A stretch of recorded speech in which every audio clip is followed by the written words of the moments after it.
I would like to call on the Heath Kai family. They are going to tell us a little bit more about what it takes and what is so important about a children's hospital and dedicated to children's health specifically. So without further ado, we will bring Heath Kai and Patricia on stage, and they'll tell us a little bit more about their journey and the health systems that they have witnessed and experienced in Alberta, and how we hope to replicate that here in Saskatchewan. Ladies and gentlemen, Heath and Patricia Kai. Good evening, everyone. My name's Heath Kai, and you might think that I brought a member of the Swedish bikini model team with me up on stage, but this radiant beauty beside me is named Pam. This is my wife, Pam. We are proud parents, yes. We are proud parents to two children. Our firstborn, Amaya, who we refer to as our full entertainment package, and our little miracle son, born Thompson Sawyer Kai, which is quite the handle. So we just call him Sawyer. Yeah, you son. We currently live in Calgary and Pam and are both born and raised in Saskatchewan.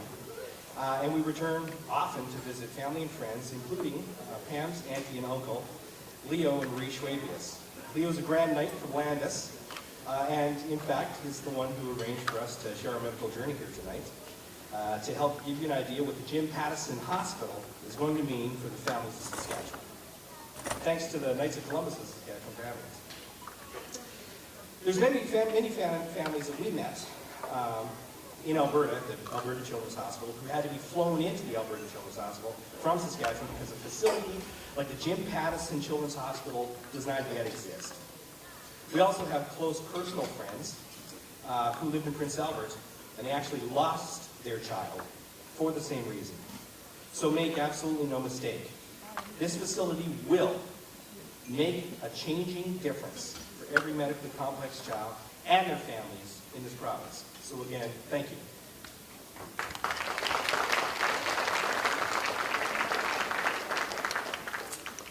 In the middle of the night on February 4th, 2014, our son decided to enter this world in a big hurry, a full 10 weeks early. Racing to the Foothills Hospital, running every red light, it was all we could do to keep composure and get there fast. Sawyer was born minutes later, folded in half at the hip, bum first, with his feet by his face. He wasn't breathing and needed to be resuscitated and intubated immediately before being whisked away to the NICU. Keith followed Sawyer, and I was off in a different direction to be taken care of. The only thing I knew was that I had just had a premature baby, and my only understanding was that he would just need time to develop and grow before going home. Our reality became much different when we were at Sawyer's isolette, and the nurse said to us, "I haven't seen Sawyer move his arms or his legs yet." It was in that moment that we knew our journey would be drastically different. Sawyer's muscles were severely contracted, and he wasn't able to open his arms or bend his legs. He often had to be suctioned because he wasn't swallowing. He struggled to breathe because he couldn't support his airway. More devastating news followed as we were told not to expect much from our son. Don't expect him to walk, and don't expect him to lead a normal life. For a family with a newborn, premature, medically complex child, we were terrified at what this meant.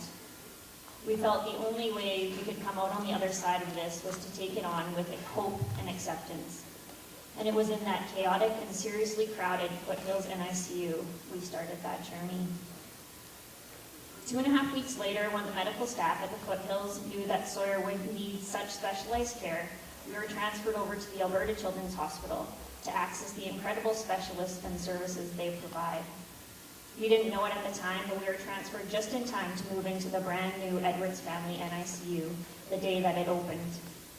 This NICU at the ACH wouldn't have been built if it hadn't been for donors like you and fundraisers like tonight hosted by the Knights of Columbus of Saskatchewan. The NICU at the Children's Hospital is a much-needed Level 3 NICU, which cares for the sickest babies.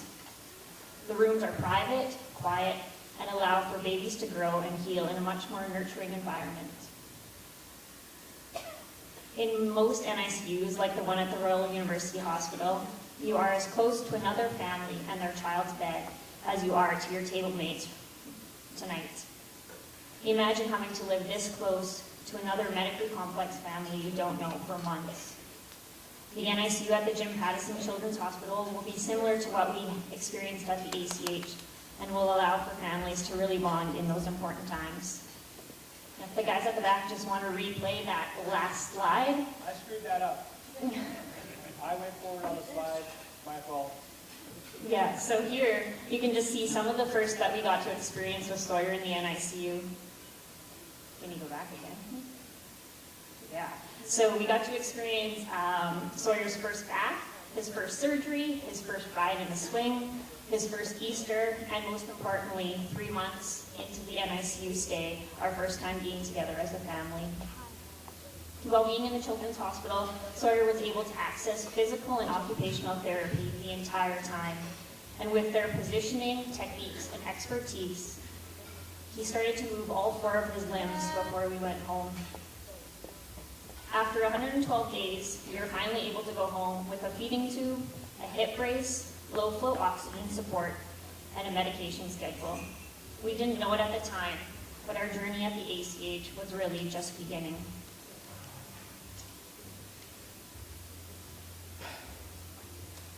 We spent the summer at home, figuring out our reality, finding our rhythm. We soaked up as much of the summer as we could outside, because we've been inside since he was born. We went to the zoo, we went to Callaway Park, we hit the splash parks with friends, and we just enjoyed being together as a whole family, finally. We felt like we could take a breath without Sawyer having to be under constant medical observation and care. And then Sawyer took a turn for the worse. It was September. We were at a friend's house in Airdrie to watch the Riders dominate the Blue Bombers in the Labor Day Classic. It was awesome. It was halfway into the second quarter, and we were all pumped. The wings were flowing, the pizza was delivered. We were pumped watching Winnipeg's defense fall apart against the catapult arm of Darian Durant and the pounding hooves of Will Ford. No offense to our resident 3-time Grey Cup champ, 2-time Canadian All-Star Henry Burris. Hi, how you doing? Then tragedy struck. Just like that. Went from laughs to tragedy. I'm not talking about Troy Stoudemire's 64 punt return in the third. I'm talking about just as the clock in the game was ticking down to the half, Sawyer suddenly started to lock up in my arms. I was holding him. He was unable to breathe, and he eventually turned white and went unconscious. And that is an experience that absolutely no family should ever have to go through. There was a 911 call, and he regained consciousness before paramedics arrived, and when they showed up, they took his O2 levels, and he was okay. But we were faced with a decision to either send the paramedics away or take an ambulance ride back to the Alberta Children's Hospital. And there really was no choice involved. We knew what had to be done. We knew we had an unstable airway, we had floppy vocal cords, so we knew we had to go. Well, Sawyer continued to struggle in hospital, and 2 days later, tragedy struck again. And then we heard the words that no parent wants framed around their child. Code blue. Again in my arms, Sawyer locked up and stopped breathing, and this time he turned blue. Pam was in the room. She yells, "Help!" The charge nurse calls in the code. Next thing we heard were doors slamming and code blue being repeated on the intercom. And I tell you, these guys are trained. They actually do sprint tests in the hospital. Time tests the code teams do. Because there was no measurable amount of time that passed before a room was flooded with an entire army of medical professionals working in drastic, life-saving measures to resuscitate him. And if we had not been in the Children's Hospital that day, we would not have our son. That's right. That's right, boy. Sawyer was incredibly sick, and the medical team didn't want to risk any more incidents like the one we faced that day. We decided we never wanted that experience again, ever. And our ear, nose, and throat doctor, an ENT specialist, had mentioned a tracheostomy before at the beginning. And we knew this is where we were headed. So a trach is when a tube is inserted in the windpipe below the vocal cords as a direct line to the lungs. It's an open airway. And let me tell you, it's a big deal. That's right, boy. Let me tell you, it's a big deal. It means his lungs are literally exposed and have more direct exposure to the environment. It means he'd not be able to vocalize any noise. He wouldn't be able to cry or laugh. It means that going to a swimming pool would be impossible for the most part. And it means that he would need assistance to keep that trach clear with a suction machine ready at all times. But it also meant that he was going to live. And it means that we wouldn't have any more episodes of unconsciousness or code blues from his airway collapsing. So, we signed the papers, we had the surgery to make sure that Sawyer was 100% safe. Living with a trach, or what we called trach life, was eye-opening and challenging. Sawyer thrived having the ability to breathe easily, and knowing he was safe allowed us to breathe as well. But it also changed the normals of our lives drastically. We had to be trained as nurses to care for our son, and it was constant round-the-clock care. Wherever he went, a suction machine, rescue provisions, and someone trained how to use them also went. We had to drive everywhere with a trained person sitting beside him in the back. We had caregivers in our home every night to watch him sleep and make sure he was safe, as he couldn't voice his needs. And we also couldn't hear his voice at all, so we'd gone from having a child that could cry and make noises to let us know what our need to not hearing him at all. As Sawyer continued to grow and develop, so did his airway. And just 10 days shy of 2 years of trach life, Sawyer was deemed strong enough, and we watched Sawyer take his first breath on his own when the trach was removed. There are no words to describe the feeling of being at the end of that journey. To say a weight was lifted would be an understatement. The medical staff were wonderfully compassionate and able to handle us as a whole family, not just Sawyer. Sawyer found his voice after that day, and you heard it, and now we can't stop him from singing, yelling, and making conversation. With the trach removed, we were out of the darkness, but not yet out of the woods. During the time Sawyer had his trach, he gained leaps and bounds in his muscular strength and abilities. He began to make strides with rolling over, sitting, pulling himself up with standing, and bum scooting. He never crawled. He just bum scooted. Sawyer's hips became the next big piece of the equation. Like we said, he was folded in half when he was born. Sawyer was born with bilateral hip dislocation, which meant that not only were his hips dislocated from birth and in utero, but he didn't have any sockets that developed in the first place. So our surgeon was able to explain to us in layman terms, this is what happens at the Children's Hospital when you're a medical family. This is the stuff that you hear that you have to consider. Our orthopedic surgeon was fantastic, and he explains to us, yeah, sure, we do the surgery all the time. We're going to do a long incision into the hip, okay? We're going to pop out his femur, sever it. We're going to take a little section out, we're going to put that on the table. Take the piece of femur that we took off, boom, put it back on, twist it, plate it so it stays in place. Make sure those hips are pointed in the right direction. Then we take that piece that we took off of the femur, we're going to graft that onto the hip after we clean all the junk out that the body likes to fill with the voids. Give them a hip socket. Then we're going to plant that femur right in there. And then we're going to sew them up, cast them up in a spica cast 6 to 8 weeks. No big deal. Yeah.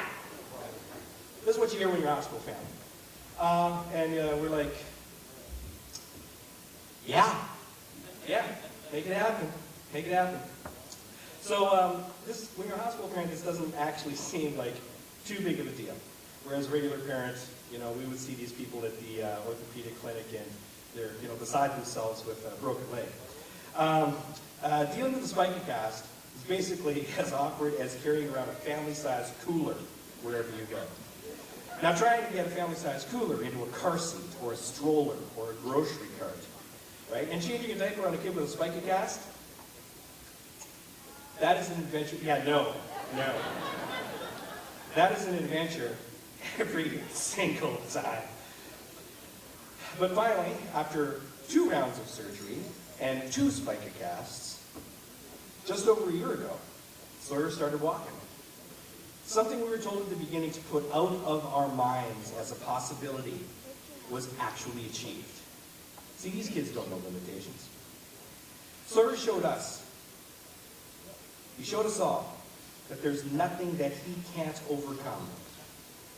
I even call him the King of Pain. The staff at the Children's Hospital continue to prove that miracles can and do happen. And I call Sawyer the King of Pain because he's unstoppable. And now his sister and himself, they rule the universe together. Sawyer's journey has also included going to the operating room over 15 times, daily pokes while in the hospital, 10 scopes of his airway, various swallow studies, a tube feed for 3 years, and more than 100 times of diagnostic imaging. More times than some of us will have in a lifetime. Now, it is donor-funded specialized equipment that the Children's Hospital can offer that allows these procedures to be done with lower radiation that's much safer for a child. When you're a hospital family, you long for normalcy, and that's what a children's hospital gave to us. Whether it was allowing us to be with Sawyer in the NICU for so long and have those first moments, or the art and music programs for siblings like Amaya, so she didn't feel excluded, to literally giving our son a voice. A place like the Children's Hospital has supported us as a family, and despite what Sawyer has gone through, or been through, and perhaps of what he's been through, Sawyer is a happy, well-adjusted, funny, sweet, outgoing kid who loves people and socializing.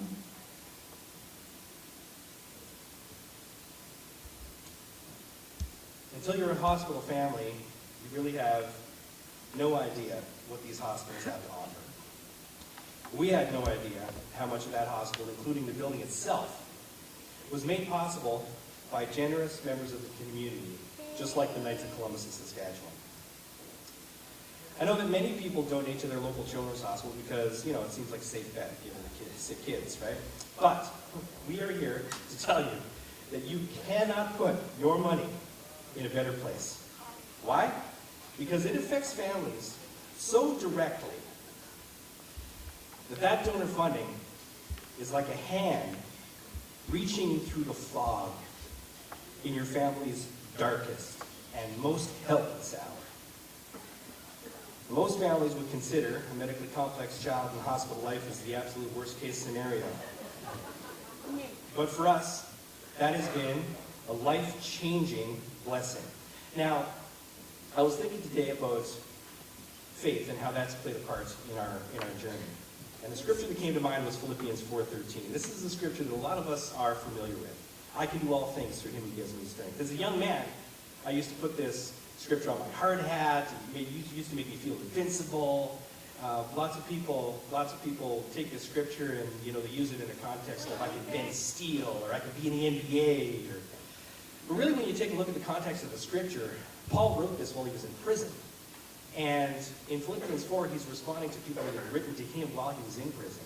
And he talks about how, leading up to the scripture, he said, basically, I'm good. I am content. I am spiritually intact. I'm unbroken. And I am acceptance of this state of my life because I can do all things through him who gives me strength. So it's in that context of acceptance, yes. Yes.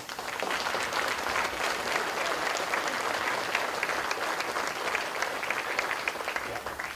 It's that context of acceptance of where you are and knowledge that you're not in control, and that's okay. That really speaks to the heart. That really speaks to the heart of a hospital family. Of course, no one ever wants to have to come to the hospital or have their child be sick. But when you're a frequent flyer at a children's hospital, you see things that regular families of typical children don't ever get to see, like real miracles happening every day. You can see the determination and the dedication of the doctors. You can see nurses staying long past their shifts to comfort a mother.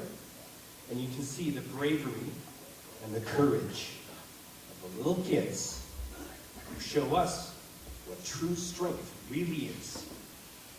And of course, you see the kindness and generosity of strangers.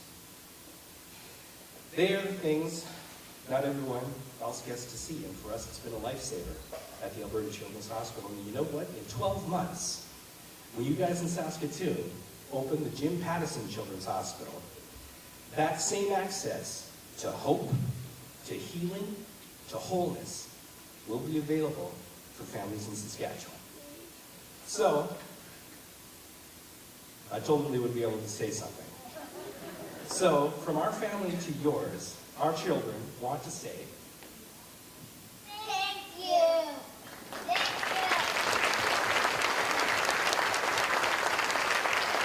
thanks everyone. Thank you.